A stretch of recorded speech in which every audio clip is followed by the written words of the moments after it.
वज़ीर आला सिंध मुराद अली शाह ने कहा है कि फंड्स का मसला नहीं, मुझे शहरियों के लिए फौरी और मयारी काम चाहिए। शहरियों के लिए फौरी और मयारी काम चाहिए, फंड्स का कोई मसला नहीं। वज़ीर आला सिंध सैयद मुराद अली शाह ने मुतल्लिका हुकाम को वाज़ेह कर दिया।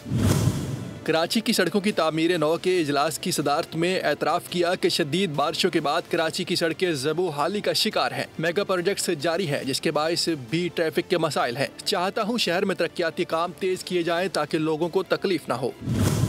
वज़ीर आला सिंध ने एतराफ़ किया तो मुर्तज़ा वहाब भी इनकार न कर सके। ब्रीफिंग में फर बताया कि शहर की 315 अंदरूनी गलियाँ काफ़ी टूट फूट का शिकार हैं।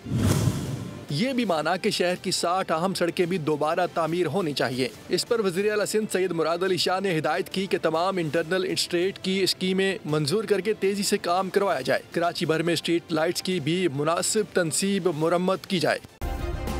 सब्सक्राइब करें और बेल दबाएं ताकि कोई खबर रह न जाए।